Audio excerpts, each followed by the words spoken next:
Shalom, everybody. Rabbi Edelstein here with this week's installment of Rabbi E in 3, brought to you, as always, by MEOR DC. Please find us on our Facebook page, MEOR DC, or MEORDC.org, our website, and learn all about what we do and be in touch. This week's Torah portion, I'm going to get right. It's Bo. I did a video last week for Bo. Not all of you saw it because it was a limited release because I made a mistake on the Torah portion. But this week I got the Torah portion right. This week is Bo. Third portion in the book of Shmos, Exodus. Okay. I want to share with you an idea very relevant in terms of this week's Torah portion and really relevant to all of Judaism.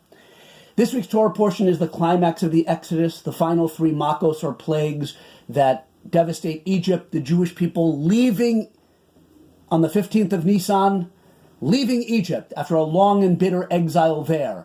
And many commandments are given in this week's Torah portion. In fact, as they're in the very process of leaving, commandments to remember forever after the night of their leaving, the day of their leaving, the leaving of the Exodus of Egypt.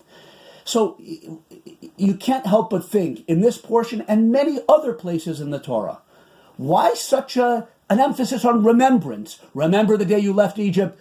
Remember the day you stood at Mount Sinai, that's later, but especially Egypt. Remember this day you went out of Egypt, God took you out with a strong hand. Remember. Are we that obsessed with the past as a people? That's certainly superficially what you'd think. Remember, always, it's like obsession with the past. And the answer is the exact opposite.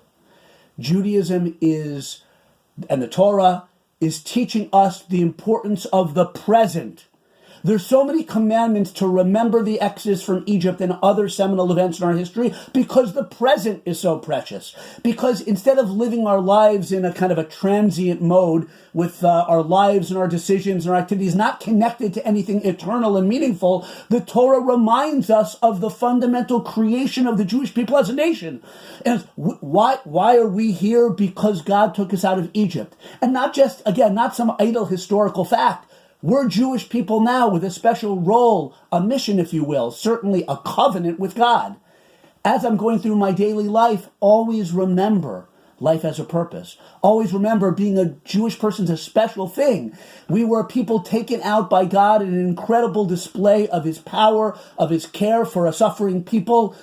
The present is so important that it can't be wasted just with trivialities. I'm not going to say like the Super Bowl. Hey, it's a fun time to watch the Super Bowl. But the present's so important. It should be elevated and connected to the idea of God, the idea of our historical destiny and mission as a people.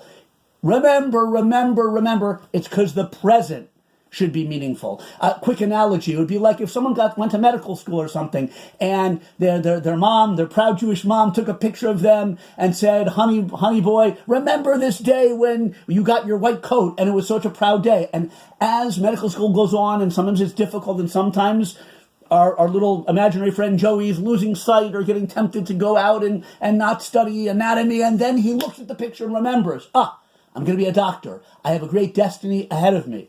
That's what the Jewish people are supposed to do whenever we remember the leaving of Egypt. It helps us remember there's a God, there's a purpose to the world, there's a purpose to history. It's about the present. Have a great Shabbos.